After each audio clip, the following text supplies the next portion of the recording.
भविष्य के सभी अध्यापक साथियों का सरकारी अध्यापक चैनल पर हार्दिक स्वागत है। दोस्तों, आर्मी पब्लिक स्कूल में जो 8000 वैकेंसी आई थी उसकी हम प्रिपरेशन कर रहे हैं और आपका जो एग्ज़ाम है लगभग नवंबर में हो जाएगा। अभी हमको 2019 का यानी कि प्रीवियस ईयर का जो क्वेश्चन पेपर है वो मिल चुका है। प्रीवियस ईयर के क्वेश्चंस को हम एक एक करके सॉल्व करेंगे। सारे सब्जेक्ट्स को हम सॉल्व करने वाले हैं। तो ये आप देख सकते हैं AWS PRT का सेट ए है जो कि 2019 में पूछा गया है। जो आर्मी पब्लिक स्कूल का एग्जाम है वो ऑनलाइन एग्जाम होता है और उसके बाद क्या है वो क्वेश्चन पेपर जो है मॉडल पेपर है वो प्रोवाइड करा देते हैं कुछ पैसे लेकर। और ये हमें आर्मी पब्लिक स्कूल का क्वेश्चन पेपर 2019 का मिल चुका है। चलिए शुरुआत करते हैं। सबसे पहला सेक्शन आपका इंग्लिश का ही होता है और उसमें भी सबसे पहले क्या है एक रीडिंग कॉम्प्रिहेंशन यानी एक पैसेज दिया होता है और 4 से 5 प्रश्न आपके उस पैसेज से आते हैं। पैसेज को करने की ट्रिक क्या होती है वो मैं आपको बता देता हूं। जब आप अगर एक पैसेज को पढ़ना शुरू करते हैं उससे पहले आप क्वेश्चन को पढ़ लीजिए कि क्वेश्चन क्या बोल रहा है। क्वेश्चन को पढ़ लीजिए, क्वेश्चन को ध्यान में रखिए, फिर आप पैसेज पढ़ना शुरू करिए। अगर किसी लाइन में उस क्वेश्चन का आंसर होगा तो आपको उसका आंसर मिल जाता है। तो यही इसकी ट्रिक होती है। क्वेश्चन को पहले पढ़िए, फिर उसके बाद है उस पैसेज को पढ़ना शुरू करिए। चलिए आगे बढ़ा देते हैं, इनको बाद में करेंगे पैसेज को। अभी जो मेन क्वेश्चन है उनको सॉल्व करते हैं।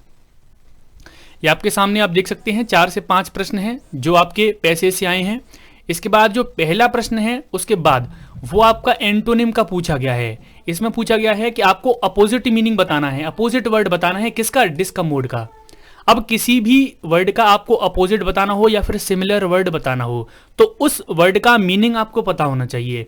तो यहाँ पर डिस्कमोड का जो अर्थ है वो मैं आपको बता देता हूँ। डिस्कमोड का मीनिंग है किसी को नुकसान पहुंचाना, किसी को कष्ट देना, किसी को तंग करना, उसको कहते हैं हम डिस्कमोड। अब यहाँ पर आप ऑप्शन देखिए। अच्छा, एक चीज और आपको दिखेगी यहाँ पर, ये जो क्वेश्चन पेपर आपके सामने जब कंप्यूटर में आएगा तो हर एक क्वेश्चन की एक आईडी होती है, हर एक ऑप्शन की एक ऑप्शन आईडी होती है। जैसे क्या है चेक वगैरह करते समय कोई गड़बड़ ना हो। तो ये आपका क्वेश्चन पेपर वही सेम टू सेम है ना, आप देख सकते हैं। और डिस्कम्फर्ट का मैंने आपको बताया, कष्ट देना किसी को भी। और इनकन्वीनियंस का भी मतलब वही होता है। जैसे बोलते हैं ना कंपनी वाले, सॉरी फॉर द इनकन्वीनियंस, हमने आपको जो कष्ट दिया उसके लिए सॉरी, है ना। तो जो इनकन्वीनियंस होता है उसका भी मतलब वही होता है, नुकसान पहुंचाना, कष्ट देना। तो यहाँ पर आपको अपोजिट देखना है। आपको कौन सा देखना है? अपोजिट। तो ये नहीं होगा। एक्सपेडियंसी, एक्सपेडियंसी का मतलब होता है मुनाफा वगैरह, जो मुनाफा वगैरह होता है ना, फायदा वगैरह, उसके लिए हम एक्सपेडियंसी का यूज करते हैं। कंफर्ट, कंफर्ट यानी कि किसी भी चीज में हम कंफर्ट हैं, यानी कि वो हमें लाभप्रद है, उसमें हमें आराम मिल रहा है। तो यहां पर मैंने आपको बताया था कष्ट देना होता है डिस्कम्फर्ट का मतलब, और कंफर्ट का मतलब होता है आराम। तो यहां पर ये मिल गया इसका अपोजिट। तो यही आंसर हो जाएगा पहले वाले का। जो आंसर है वो ऑप्शन नंबर 3 होगा। प्रैग्मेटिज्म, प्रैग्मेटिज्म को कहते हैं व्यवहारवाद, है ना। थोड़ा सा साइकोलॉजिकल वर्ड है व्यवहारवाद, प्रैग्मेटिज्म। तो यहां पर ये इसका कोई मतलब नहीं है। डिस्कम्फर्ट का मतलब होता है कष्ट देना, कंफर्ट का मतलब होता है आराम। तो यहां पर ये अपोजिट है इसका। पहले वाले का आंसर यहां पर कंफर्ट हो गया। आगे देख लेते हैं। मोस्ट सिमिलर वर्ड, आपको सिमिलर ढूंढना है यानी कि आपको सिनोनिम ढूंढना है। और वर्ड है आपका आर्डोर। आर्डोर, आर्डोर का मतलब होता है कि किसी चीज की इच्छा, किसी चीज की ललक। जैसे आपको किसी चीज का एकदम पैशन हो गया, किसी चीज की आपको ललक लग गई है, उसको बोलते हैं आर्डोर।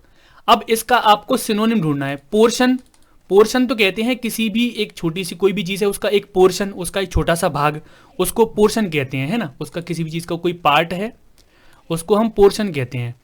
अबंडन देख लीजिए, अबंडन किसे कहते हैं? अबंडन कहते हैं किसी चीज को त्याग देना, उसको बोलते हैं abandon.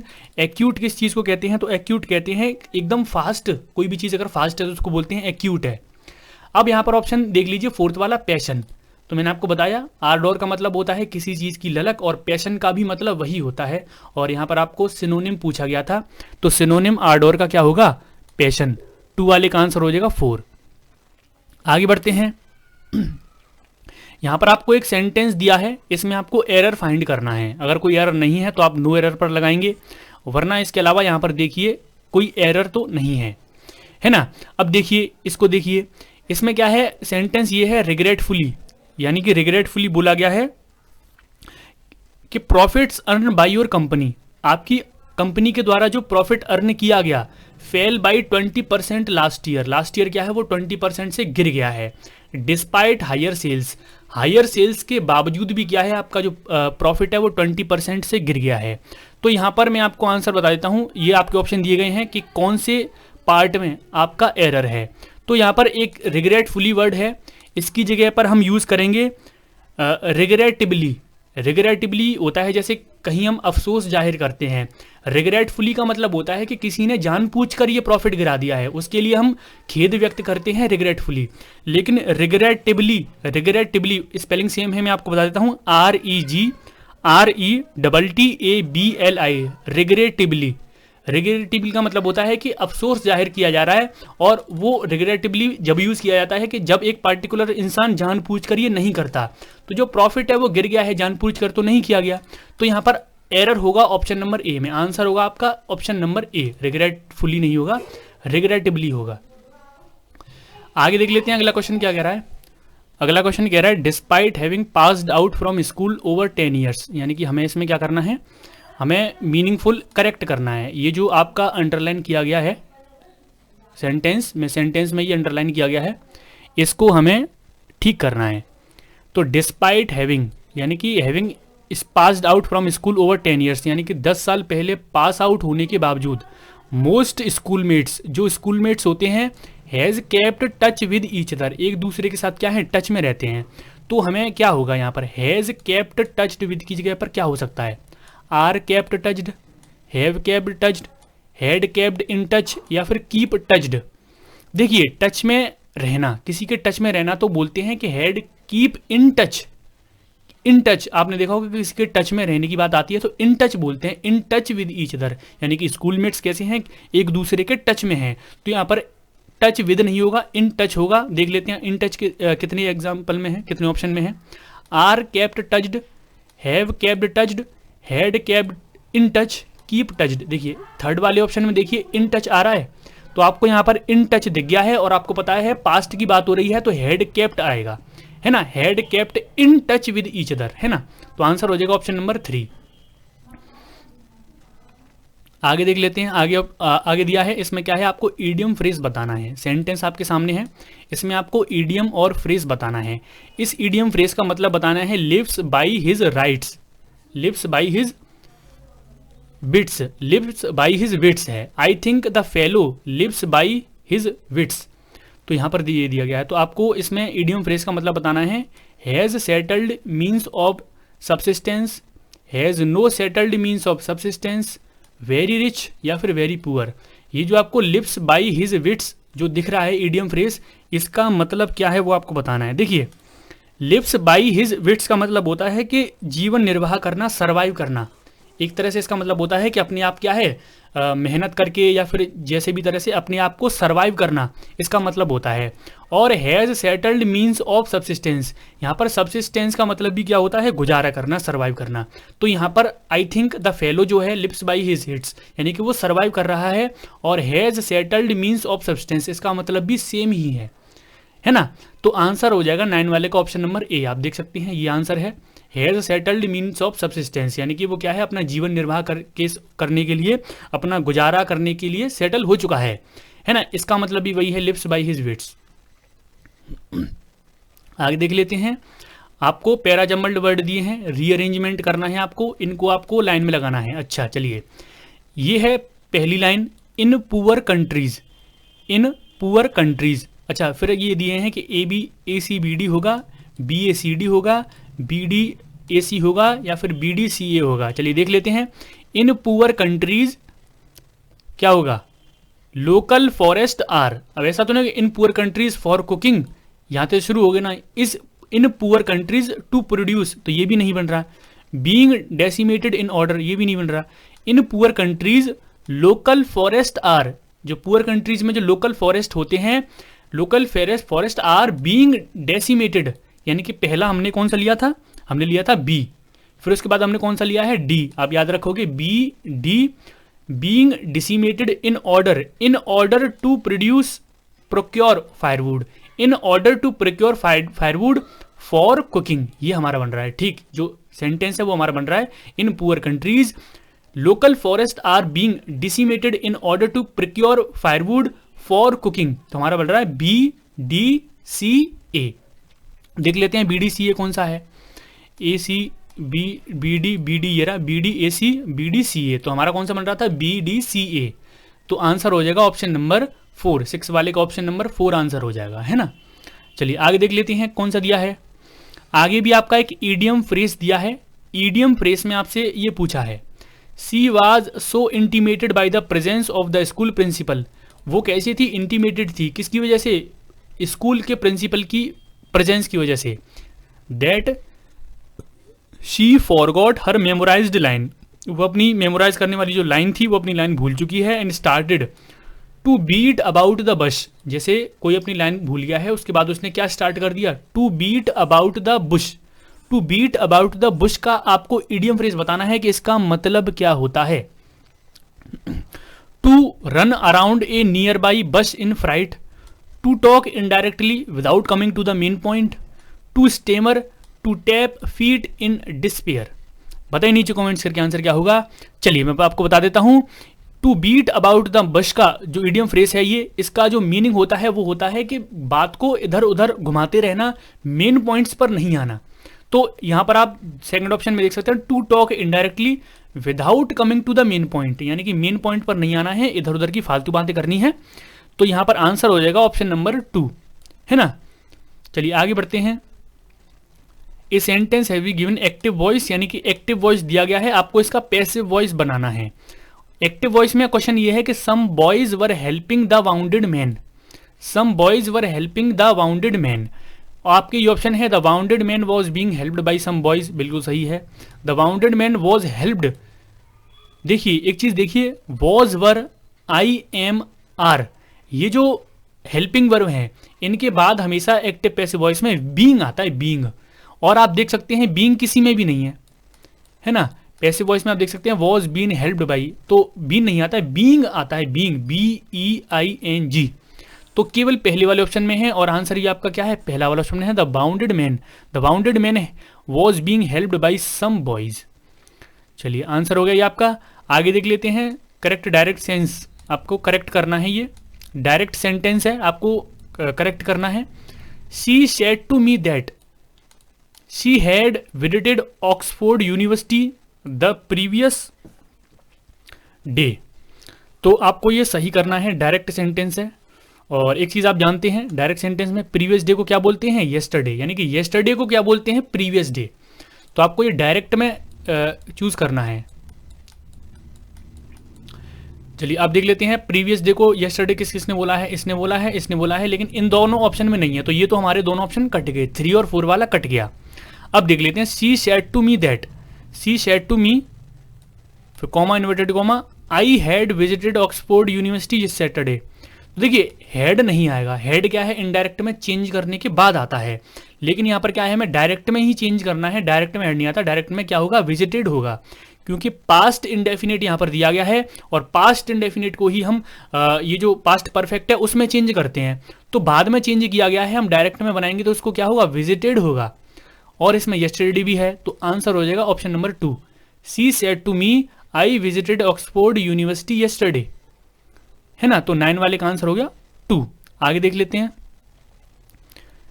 Flicking his ears against exasperating insects, Raman lay on his side in the heat of the afternoon. तो आपको सिनोनिम बताना है किस चीज का, एक्सेस्पेरेटिंग का। एक्सेस्पेरेटिंग इंसेक्ट्स का मतलब क्या होता है वो मैं आपको बता देता हूं। यहाँ पर जो एक्सेस्पेरेटिंग होता है उसका मतलब होता है कि एकदम वैसी आवाज निकालना, इरिटेट करने वाली आवाज। जो इंसेक्ट्स होते हैं वो इरिटेट करने वाली आवाजों से वो क्या है, फ्लिकिंग कर रहे हैं उसके ईयर्स, उसके जो कान हैं, एक्सेस्पेरेटिंग वाली इंसेक्ट्स की जो आवाज है उसके अगेंस्ट फ्लिकिंग कर रहे हैं। तो यहाँ पर इंसेक्ट्स की जो आवाज है वो यहाँ पर एक्सट्रीमली प्लीजिंग, सिनोनिम पूछना है तो प्लीजिंग तो नहीं है। डिलाइटफुल भी अच्छा होता है, ये भी नहीं, लग्जरियस भी नहीं है। इंटेंसिवली इरिटेटिंग, यानी कोई चीज इरिटेट करने वाली होती है तो उसको बोलते हैं एक्सेस्पेरेटिंग, है ना। तो इसका आंसर हो जाएगा ऑप्शन नंबर 4, 10 वाले का ऑप्शन नंबर 4 आंसर हो जाएगा। आगे बढ़ते हैं। Choose the option which best expresses the antonym of underline. अच्छा, आपको एंटोनिम ढूंढना है अब, और एंटोनिम में क्या है, South Africa's Ithala game reserve and geology help conspired to craft a profusion of a rhino like rocks strewn among tall golden grass. आपको प्रोफ्यूजन का क्या है, एंटोनिम बताना है। तो यहाँ पर प्रोफ्यूजन का मतलब होता है कि प्रचुर मात्रा में कोई चीज़ अगर है, प्लेंटी ऑफ, जैसे प्रचुर मात्रा में, पर्याप्त मात्रा में कोई चीज़ है, उसको बोलते हैं प्रोफ्यूजन। अब जो चीज़ की कमी होगी वो हमें ऑप्शन में ढूंढना होगा। आगे देख लेते हैं। पहला है अबंडेंस। अबंडेंस का मतलब क्या होता है, उसका भी मतलब वही होता है, प्रचुर मात्रा में किसी चीज़ का होना। एग्जिस्ट का मतलब क्या होता है, एग्जिस्ट का मतलब होता है किसी चीज़ की मात्रा ज़्यादा होना, है ना। डेर्थ, डेर्थ का मतलब होता है, मैं आपको बताता हूँ, डेर्थ का मतलब होता है कि किसी चीज़ का एकदम ही अकाल पड़ गया, कोई चीज़ एकदम ही खत्म हो गई, इसको बोलते हैं डेर्थ। सिक्वेल, सिक्वेल का मैं बताता हूँ, सिक्वेल को कहते हैं कोई जब चिल्ला रहा होता है तो उसको बोलते हैं सिक्वेल, है ना। चलिए अब मैं आपको आंसर बता देता हूँ। प्रोफ्यूजन का मतलब था प्रचुर मात्रा में, और डेर्थ का मतलब है कि किसी चीज़ का एकदम से अकाल पड़ गया, वो चीज़ है ही नहीं।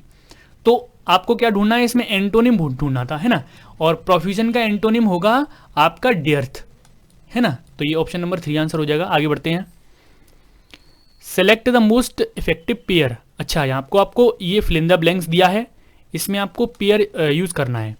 वॉर्स, जो युद्ध होते हैं, यूजुअली रिजल्ट फ्रॉम, किस चीज़ का रिजल्ट होते हैं, डाउट्स का, हॉस्टिलिटीज़ का, फ्रस्ट्रेशंस का, डिसएग्रीमेंट्स का, among the parties involved, and a failure to, और फेलियर किस चीज़ में होते हैं वो, डिस्पेल में, डिबेट में, अंडरस्टैंड में, या फिर रिजॉल्व करने में। चलिए मैं आपको यहाँ पर बता देता हूँ। देखिए वॉर्स जो यूजुअली रिजल्ट होते हैं वो डाउट्स, दो देशों के बीच में अगर डाउट होता है तो डाउट पे वॉर तो नहीं होगा, तो ये भी कट जाएगा। हॉस्टिलिटीज़ भी नहीं होगा, फ्रस्ट्रेशन किसी दोनों देशों में है तो नहीं होगा। जब डिसएग्रीमेंट हो जाते हैं किसी भी टॉपिक को लेकर, बिल्कुल दोनों देश या फिर दो जो पक्ष हैं वो बिल्कुल ही डिसएग्री कर देते हैं, तब होता है वॉर। ठीक है, वॉर किस चीज़ का रिजल्ट होता है, डिसएग्रीमेंट्स का, और वो फेलियर किस में है, रिजॉल्व करने में। कोई भी इश्यू है उसको रिजॉल्व करने में वो क्या है, फेल है ना। तो आंसर हो जाएगा ऑप्शन नंबर 4। ऑप्शन 4 इसमें ठीक बैठ रहा है। आगे देख लेते हैं। अच्छा, यहां पर ये दिया गया है कि आपको बताना है something which is not able to read and understood, यानी कि कोई ऐसी चीज जो पढ़ने और समझने योग्य नहीं है। तो वन वर्ड सब्स्टिट्यूशन है ये आपके लिए। उसको हम क्या बोलेंगे, इनडेसिफरेबल बोलेंगे, अनइंटेलिजिबल बोलेंगे, स्क्रॉल्ड बोलेंगे, या फिर इनआर्टिकुलेट बोलेंगे। कोई चीज़ समझने योग्य नहीं है, अस्पष्ट है एकदम, तो उसको क्या बोलेंगे। चलिए आंसर मैं आपको बता देता हूँ। यहाँ पर इसका आंसर ऑप्शन नंबर 2 है, अनइंटेलिजिबल। कोई चीज़ अनइंटेलिजिबल उसी को बोलते हैं तब जब वो कैसी होती है। चलिए मैं एक बार और देख लेता हूँ। अनइंटेलिजेंट, अनइंटेलिजिबल उस चीज़ को कहते हैं जो कैसी होती है, एकदम अस्पष्ट होती है। यहाँ पर जैसे अनडेसिफरेबल है, अनडेसिफरेबल उस चीज़ को कहते हैं जिसमें थोड़ा सा संयम धैर्य नहीं होता, अविवेक होता है। जैसे विवेक होता है ना, अविवेकीय किसी चीज़ को इनडेसिफरेबल बोलते हैं, है ना। स्क्रॉल्ड का मैं आपको बताता हूँ, जैसे किसी चीज़ का लिखा हुआ होता है उसको स्क्रॉल्ड बोलते हैं। और इनआर्टिकुलेट को बोलते हैं धीरे से बोलना, कोई चीज़ हम धीरे से बोलते हैं, इसको बोलते हैं इनआर्टिकुलेट, है ना। आंसर हो जाएगा आपका यहाँ पर अनइंटेलिजिबल। कोई चीज़ अस्पष्ट है, समझने योग्य नहीं है, उसको अनइंटेलिजिबल कहते हैं। 13 वाले का आंसर ऑप्शन नंबर 2 है। आगे बढ़ते हैं।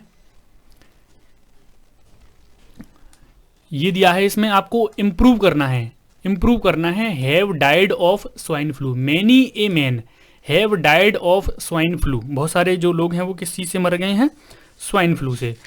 तो आपको बताना है।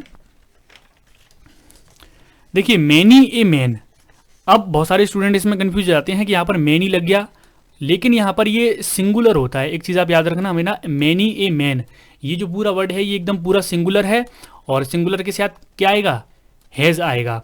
इसके अलावा स्वाइन फ्लू से तो उसके पहले फ्रॉम नहीं आता है, लेकिन आप यहाँ पहले वाले ऑप्शन में देखोगे have died from swine flu, तो फ्रॉम स्वाइन फ्लू नहीं आता है, ऑफ आता है।